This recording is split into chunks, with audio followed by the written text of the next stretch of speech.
shut the door. Oh, here's Will again. So back here, Joe's usually here. I'm not sure where he is right now. We got Tim and Danny. Say hi, gentlemen. So we're working back and finishing now. We do some final wood sanding back here, but mostly finish sanding. Here is the neck of a guitar that's made out of bloodwood, as you can see.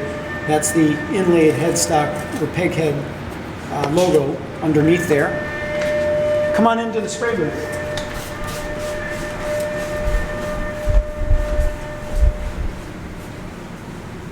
So this is our spray booth, and this is where we would do all of our spraying work.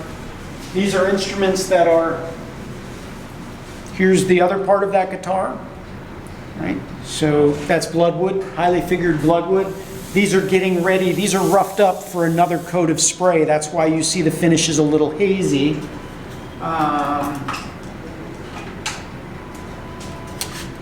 This is what a Yin Yang Standard Series 2 looks like before it gets its first coat of black paint. We first coat it with clear.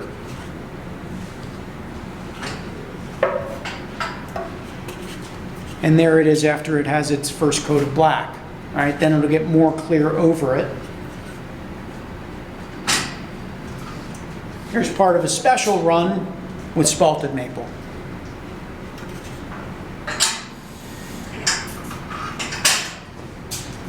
Next that are in process for spraying, we obviously cover the fingerboards with blue tape so that they don't get sprayed. Coming outside, and this is something really cool. I don't know whether your customers know this. So this is after spray. This is a Monarch Standard, and you can see it's glossy, right? All Foderas are sprayed glossy, even though, with the exception of some of the classics, they end up satin. The reason we do that, it is many more steps in the process for us, but if you buy satin finish paint, the way they make it satin finish is to put a little grit actually in the paint. And I think every manufacturer that I know of personally that offers a satin finish, like on the neck or the body, uses that method, except it never feels really smooth. One of the reasons our necks and bodies feel really kind of silky smooth is that they're actually a gloss finish that has been rubbed by us to be satin in a multi-step hand rub process. So that's one of our little finish secrets that we love, that I think gives the instrument a real special feel.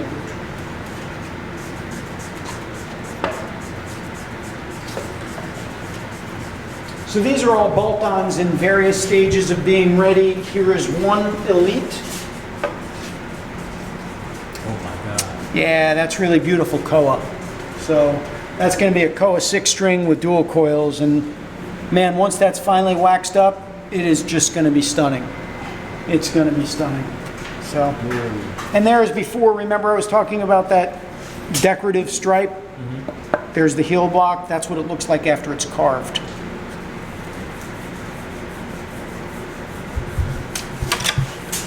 Danny, I'm making a mess of your papers over here, my man. Oh, I'll fix it before I leave. That's a really fun one. This is one of the new standard specials that we're doing with the burst finish. This is stove tail. This one is going to be bolt-on. This one will be a bolt-on. Yeah. So, after all this is done, you remember where Will was stamping the bridge. The instrument would go there for fret work, getting its serial number, and now let's go and watch it become a bass. So coming back through the, as I call it, the inner sanctum.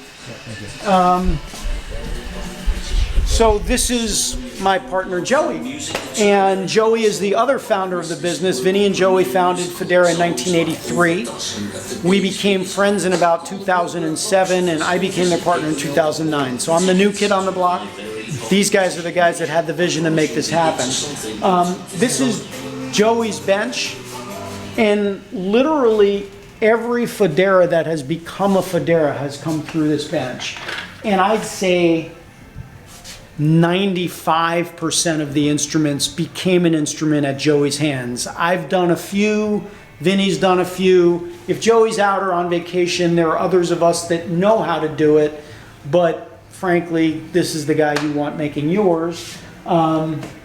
So I used to be the only bass player in the shop. Now we've got a loaded bunch with of bass players. and guitar players, right? We've got a lot of players. We have now. like 11 musicians. I think we got 11 musicians now. Out of 2021, we've got almost more than half. And we all get along. We don't fight like in the band. That's because we don't have any drummers. Yeah, no We have drummers. we have no drummers. We love drummers.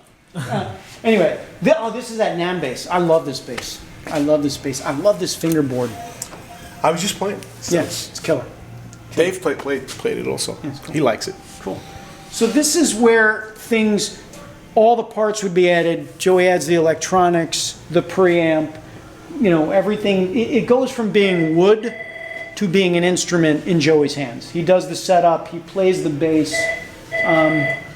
Tell him a little bit about how, because the way you create an instrument is very different. It's not formulaic. It's very individual. It's well, when the instrument comes in here, it has nothing on it, no parts, no anything. And what I do is I put all the parts on it. I put the pickups, the electronics. These are the electronics. We get the electronics in, and they're kind of like spaghetti. And what I do is I put them together on the. This is the layout of the cavity inside of this preamp actually that's in this bass. And what I do is I put all the wire, because I leave the wires long in case I do a custom layout. I want to be able to move things around. So in the standard instruments and our basses, the preamp goes a certain way. So what I do is I make up a bunch of boards and we put them on a board, and then tie everything up so it's nice and neat. So each instrument, when you look inside any one of the instruments, they all look the same. It's like when you open a car, when you look at the engine looks the same. So that's what we want here. So if I have to tell somebody in another place how to repair something, and if something goes down, I can tell them what to do and say, look over here, and this is what this does, and have them change a part. And the parts are all plug in. Everything plugs in. There's no soldering. So if I were to send you something and say this, you need to change this, I could just send you that and just plug the new one in. And it works. And troubleshooting these things is pretty easy. I troubleshoot them, and I know, usually I know what's wrong when something's wrong with them. So that's the end of the line. When Joey spends a couple of hours with an instrument, does setup, puts it on a shelf, lets it sit for a couple of days, comes back to it. Yeah, until it's really dialed in. Then the guys come in and play it. Yep. All of us, I play it. And then I let the guys play it, and I get their opinion, and then we form an overall opinion. And then if it's good enough for us, if we were going to play it, if any one of us would play it, we'll ship it out. Right. If any one of us won't play it, we won't. We won't ship it out. And there are if something's times, not right. Yep. It doesn't go out. Some of them are easy being born. Some of them you put together, you play it, and you're like, oh my God. And they're the easy children, and you play it around, and everybody goes, that's good to go.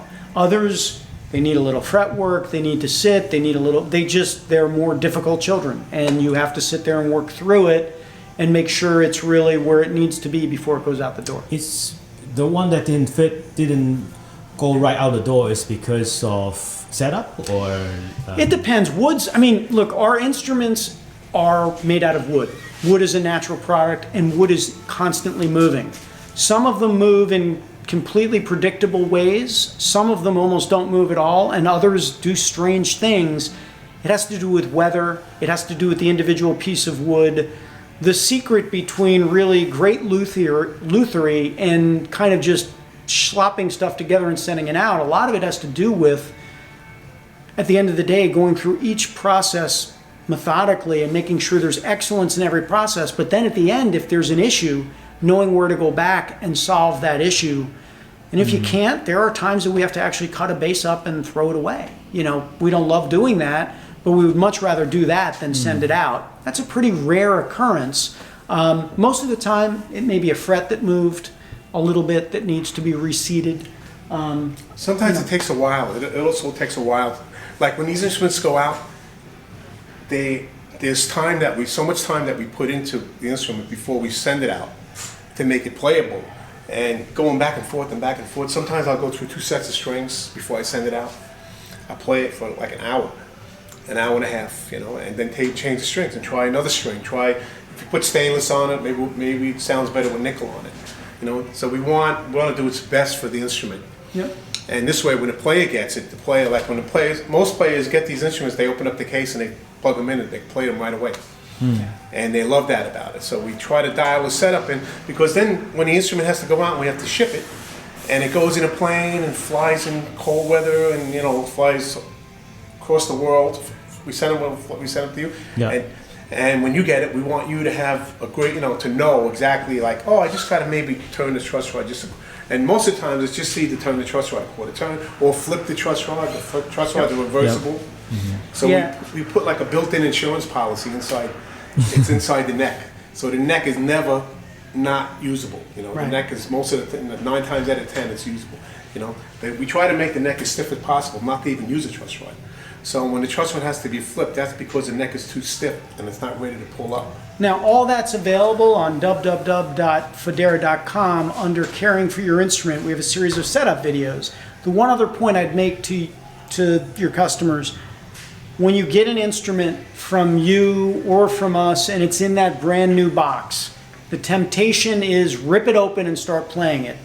No matter where an instrument's been shipped from you, let it stay in the box in your house for 24 hours before you open it, because that will allow the instrument to slowly acclimate to the climate conditions where you live. Today, for example, I don't know, what do you think it is where you live right now? Maybe 70 degrees and humid, probably? Yeah, here it's 0 degrees and dry. If you were to put an instrument in the box here, ship it to you and immediately open, it wouldn't know what to do. It would feel like it was on a different planet. But if you give it 24 hours in its case in the shipping box, it's like, okay, it's like it's over its jet lag. So it's just a good thing to do. Yeah, the wood is alive, you know, and it's always moving. So it's not that we want it to. It doesn't greatly move, but there's gentle, you know, it moves very subtle. Yep. Subtle move. So for people that are usually interested in buying our instruments, they want something that's going to play really well, low action.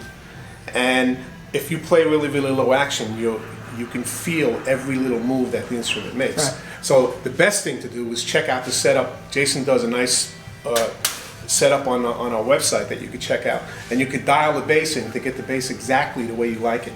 You know, and me too. I started playing with lower action, and I could feel right away when my neck moves. If the cold weather, you know, like with this cold weather now, I'll probably have to adjust my neck and maybe turn the truss rod, maybe back off, maybe quarter turn or something like that, and then it'll play just the way like brand new again. Do you want to show them just put this through its paces real quick? Give it a little play. Well, yeah, we did it before. Oh yeah, you got this one already? Huh? Awesome. We were playing it before. David played it, I played it. But did you get it on video? I don't know.